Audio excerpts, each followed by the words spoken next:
Welcome into the Bulldog Blitz. I'm Garrett Mathangani, joined in by head coach of the Anderson Bulldogs, Eddie Bullock, and coach. The 2014 season is now underway. You're now one game into the season. You played Hanley in a very tough game. We'll get to that in a moment. But first, let's talk about opening the season up.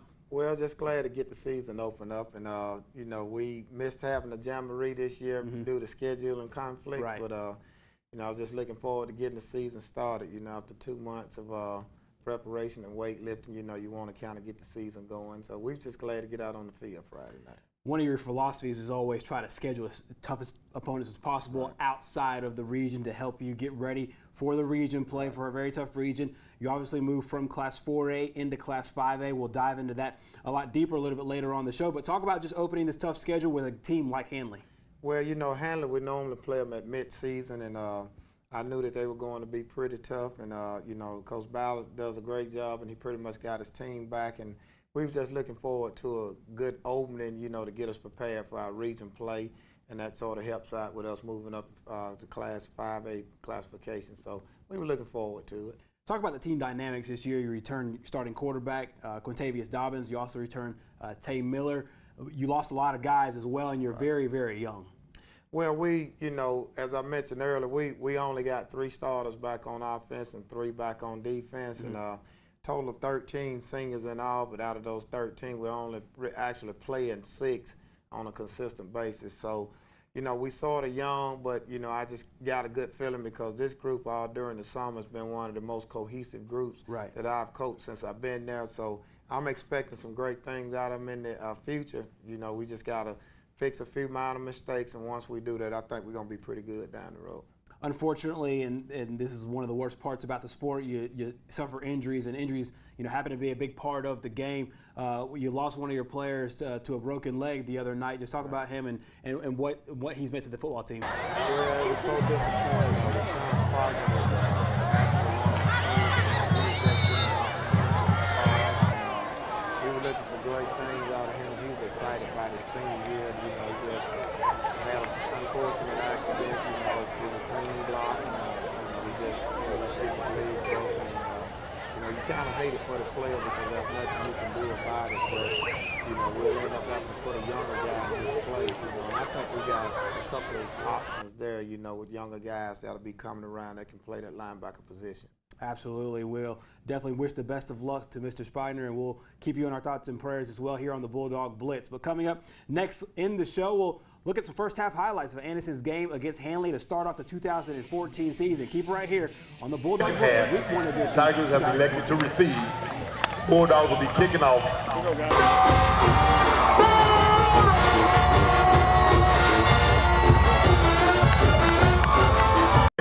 Welcome back into Tigers have elected to receive. Bulldogs will be kicking off.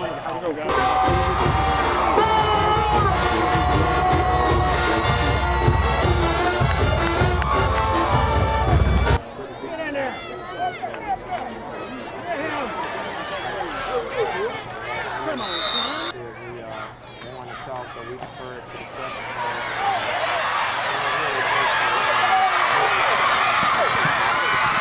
Number 47, he's going to get around. Number 19 set the kick. It's up and it's good.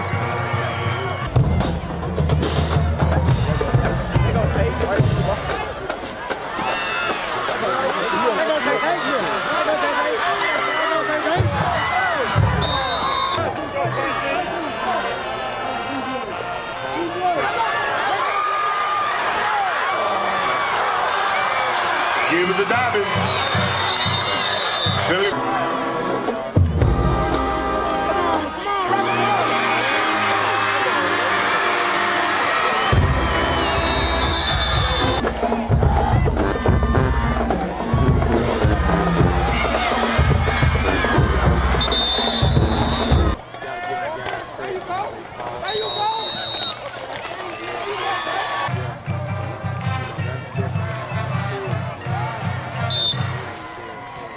Tigers 14, Adams Florida.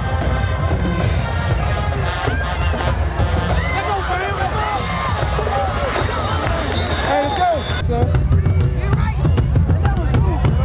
Come on, Chris.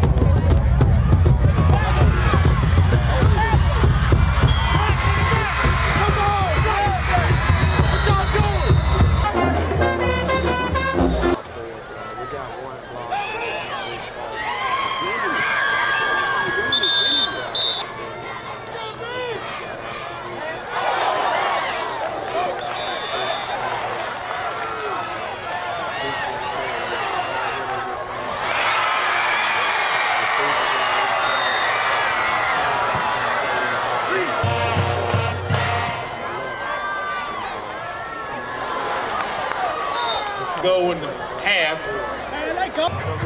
Stay Miller.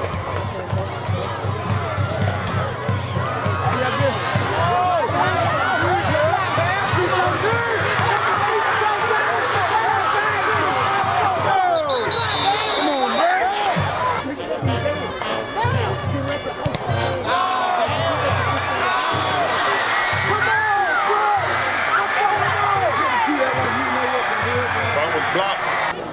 Number 19 set to kick D18. Gotta go for a fake.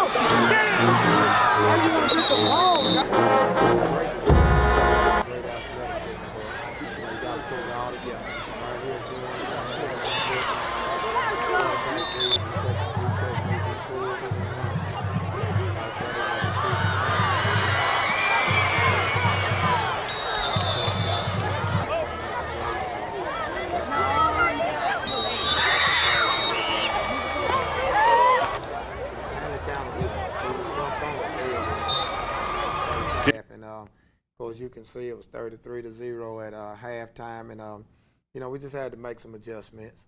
They talk about in certain games where score not necessarily reflects the way the team played, and it seemed to me like outside of a couple of big plays and also some special teams plays, it seemed like this game could have shifted one way or another. It could have, but that's the difference between experience and inexperience. You know, Hanley was the more experienced team, and as you can see, we were able to move the football when we wanted to, and we got ourselves in position. But you know, the sign of a good team is a team that don't make the mistakes that you know, negates a positive play. So, you know, we have to have more positive plays and less negative plays. When you talk to the team at halftime, what are some of the things that you said? Obviously, you know, when you're up or you're down, you want to be able to handle the second half with the same kind of mentality. So what was the message there at halftime? Well, we talked about fighting, not laying down, you know, and I pretty much explained it to them. You know, I didn't go in at halftime and blast them out because a lot of the mistakes they made were correctable errors, and a lot of the errors were things that I expected out of some of the players, be it new at the varsity level, and the mistakes that they made. And, you know, one main thing I spoke to them about was not laying down. Do not quit. We going back out, and it does not matter if we win or lose the game. What matters is how we go out and fight. And as you can see, the second half, you'll see we came out and we gave ourselves a chance to pretty much be successful. So I was pleased with the second half. You've played Hanley in the middle of the season a couple of times. Did they throw anything at you that you didn't expect or anything like that? Actually, they did what I thought they were going to do, because Hanley's normally a running team, but they normally base out of the wishbone. But, you know, when I saw the midline, which is something that we run, you know, it wasn't anything new. It just surprised me that they were running it because they normally don't run it. They normally run triple option or double lead, things like that. Absolutely. Coming up next on the Bulldog Blitz, we'll take a look at second half highlights of their game versus Hanley, and also take a look ahead to the upcoming region schedule for the Anniston Bulldogs. But first, as we go to break, take a listen to the Anniston High School Marching Band in their first halftime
go in the third quarter. We immediately went steps away from the side and gave them a matchup.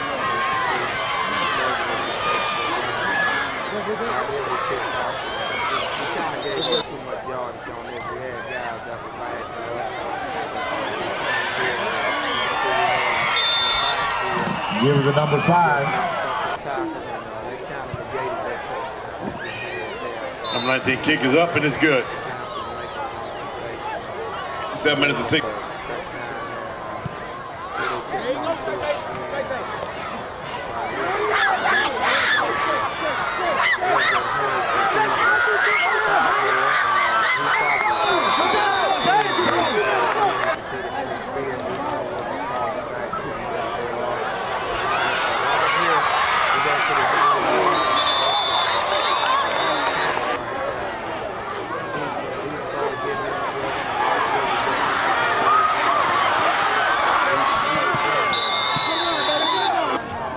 I don't remember, man.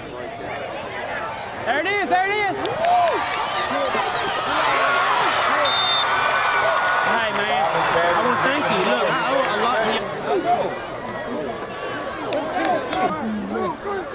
I want to water. Good kid.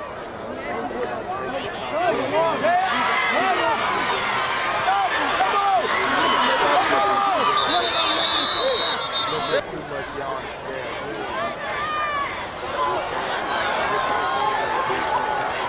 Bubble on the play. Bubble on the play. First down.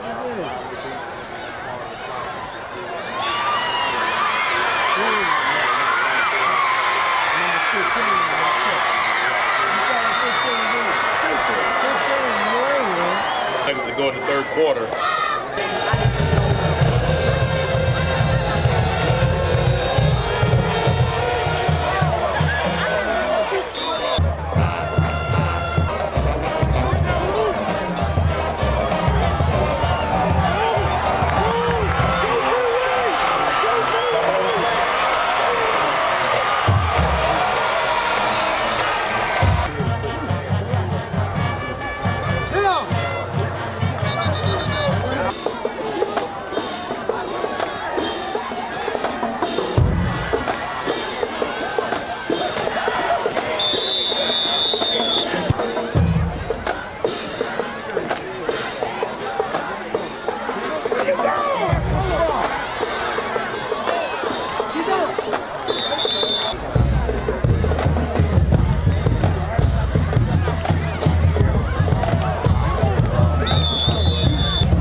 A combination of hitch seam routes, hitch corner routes, and Quintavia just kind of went for it all there, and I wanted him to kind of play the sides, and he just kind of went for it all right there, and threw in the double coverage and got a pick. But you know, it's the same as punting the football, so right. You know, I wasn't too upset with him. Just ball management, you know, game management. Right, and at the end there, he's really just trying to make a play, exactly, you know, for his team. You talked about how the message at halftime was, "Don't quit. Right. Don't just keep fighting.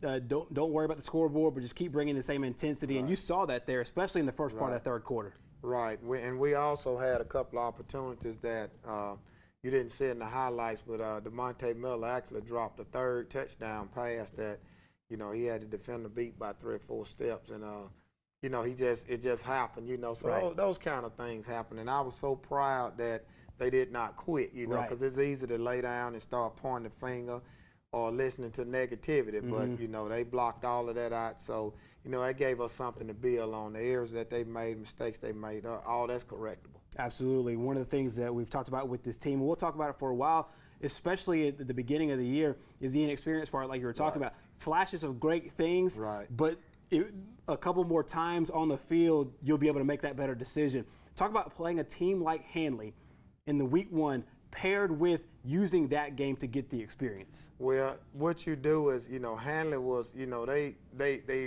kind of had 2, I guess, main points of emphasis that they had over us, and one was that they had the experience, and number 2 was last year we went to them on their homecoming, and You know, we beat them 41-14, so they kind of had that added incentive to come back and play, and you know, they knew what we bring to the table, so you know, they didn't come in like it was, even though they had the experience, it's going to be a guaranteed win. They knew they had to play, and you know, I spoke with Coach Bowden, and he mentioned that he thought at halftime he would be able to get his guys out, but he was like, Coach, I couldn't get them out because you wouldn't let me get them out. So, you know, that's a testament to the, you know, intestinal fortitude of those guys. You know, they just never quit. Absolutely. Talk about Coach Battles. Obviously, he's one of the biggest, you know, named coaches in the state of Alabama. You have a great relationship with him. Your teams have played for so many years, back to back to back.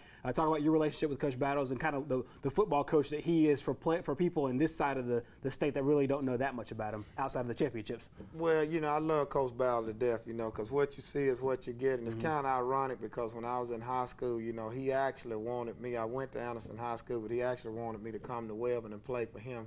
Now, I don't want to give away his age, but that's how long he's been coaching. But when I got the head coaching job, he was one of the first head coaches, you know, with the amount of years and the stature that he has to reach out to me. And, you know, one of the things he said is, Coach, I want to play you. He said, but I don't want to play you just because I feel like I can beat you. I want to establish a rivalry where we play no matter what. So, you know, we play middle school, we play B team, and we play varsity every year, you know, regardless to who's up and who's down, you know, we're going to go and play each other. And that's what I admire and respect about him because, you know, he's not one that if he think he can beat you, he'll play, and if he don't think he can beat you, he'll take you off the schedule. Right. And that's a special relationship to have, especially with a school. And it's not a school that's, you know, right down the street. It's not like it's, you know, Donahoe. It's a school that you have to, you know, travel a pretty good distance to go to. Right. And also, you know, even last year when I went down there and we defeated them, you know, the first thing he did was shook my hand and told me, say, you got a great team. He said, Coach, don't you worry about nothing. Say, y'all will be in the playoffs, you know. And we ended up missing the playoff by one game. We were tied for the 4th spot. But, you know, and he actually made it. And, you know, we had a better record than him. But he, you know, he still called me and kind of gave me that encouragement and said, Coach, it's just the luck of the draw. You know, he said, but I don't know what you're doing, just keep doing what you're doing. And he said, you'll be fine, you know. So I really admire that and respect that about him because he's very genuine in what he, you know, says to me, and he give me advice too, Absolutely. Going back to the game for a quick second, talk about some key performers Friday night. Obviously, we saw in the highlights Tay Miller had a fantastic game. Talk about some other guys as well. Well, offensively, I was very, very pleased with Tay Miller and Quint Dobbins, you know, did a great job. And, of course, Hakeem Ross did a great job for his first time. And my offensive line, I was pleased with them because we only got one starter back, and all the offensive line are underclassmen. And defensively, one of the most guys I was most proud of was Elijah Jackson because this kid started the entire ball game at right tackle, and then he had to play defensive tackle. And, you know, I've been on him all last year about conditioning issues and going hard each play and all. And he played a very, very good ball game. And I was so happy for him, you know, and hopes he take that on down, you know, the rest of the season. For sure.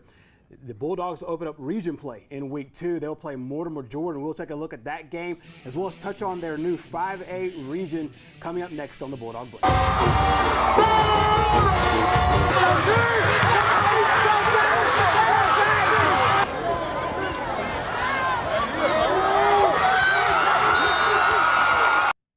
And welcome back to the Bulldog Blitz. The Anderson Bulldogs played in week 1 against Hanley. Week 2, you open up your region schedule. We'll look at the overall region in just a moment, but talk about your week 2 opponent in Mortimer Jordan. Well, Mortimer Jordan is more of a spread team. We actually got an opportunity to see them play last year because they played one of the teams that we were able to play last year, and we got to kind of see the basic offense that they run. But, you know, they're going to be a tough team, a big team, and like I said, they generally runs the spread offense, so we used to seeing that. So, you know, I think we got enough time to prepare for them. You bumped up into Class 5A, but you guys, Alexandria and Lincoln, were all in the same 4A class. And we've talked about this so many times before. That 4A class was so tough, and nothing against this 5A class, but talk about as you move in now to 5A Region 7, what, you know, this lineup looks like when you add in some of the teams that you played last year. Well, anytime you move up in classification, you know, I believe that the game gets a little faster for you, and by them being 5A, you know, and of course we the third smallest 5A school, so Right. you know, in actuality, we really like a 4A school with, you know, 5A classification. So, you know, we're looking forward to doing it. But, you know, when you play teams like Alexandria, Lincoln, and Cleveland County, Jacksonville, and teams like that, I mean, it only helps you because, you know, I used to always tell everybody I felt like our region was similar to the SEC. You know, anybody on any given night could be beat. So, you know, it only, I think, prepared us for this 5A region, you know. When you take a look at some of the teams, I know you want to take it obviously week by week, and that's the mentality that the team and the coaches should have. But when you take a look at teams like Mortimer Jordan and Springville and some of the teams, you know, that go into the western part of Alabama, just talk about the kind of brand of football they play. Is it more smash mouth? Is it more open pace? Is it a little bit of both? I think they play more of a spread type offense. You know, we played Springville and we played Moody a few years back, you know, in mid-2000s, and that's the type of offense that they ran. Of course, I seen Mortimer Jordan and hating them on film, and you know, I think they play more of a spread type. You know, they not accustomed to playing the type, you know, of smash mouth like maybe Cleveland County or Alexandria does. You know, so I think we prepared for it because, you know, I mean, I believe that it's a little bit easier, you know, with the athletes we got to play a spread team than it is smash mouth because, you know, if you just don't have those big bodies, you know, eventually you're going to wear down. I mean, 300 pounds is 300 pounds. Absolutely. No matter how you look at it. For sure. But when you spread out, that give us a more opportunity to use our quickness and our speed. So, you know, I'm kind of looking forward to it because I think we can match up with anybody in the state when it comes to speed and athleticism. When you take a look at not just the region, but just the 5A class overall, and you know, obviously you have to get in that top four to get into the playoffs, and you don't want to think too far ahead. But you know, these are the first kind of games that you talked about last year. You know, tied for that fourth spot, and you needed that one game. This game really does play big into who plays in Week 11. It does, and you know, that's the point of emphasis that I have with our guys is that, you know, we have to take it one game at a time. And you know, I basically told them to handle the game before we ever played. It was just a tune-up game, and I told them, I said, it really doesn't matter. I said, what matters is what you do in those 7 games, and you know, you take them one at a time. And I told them, I believe if we can get 5 of those 7, that, you know, automatic bid to the playoffs and possibly, you know, even a first place. But of course, we want to take them one at a time. You know, I can't look beyond Mortimer Jordan right now. From the offense and defensive standpoint, just one quick thing, talk about some of the things you want to see improve from Week 1 to Week 2. Well, the biggest thing offensively is just ball security. You know, we had 7 turnovers, we had 5 fumbles, and we had 1 interception, and we had 1 block punt. So, you know, you want to clean up the fumbles, and defensively it's just alignment. I think we were very, very aggressive, and we were a little bit kind of shook, but we need to work on just basic alignment, lining up correctly, and just securing tackles. And I think if we fix that, which we're going to work on that all week, I believe we'll be all right. Absolutely. The Anderson Bulldogs will step into region play in Class 5A, Region 7. They will face Mortimer Jordan on Friday night. Go out to Mortimer Jordan and support the Bulldogs.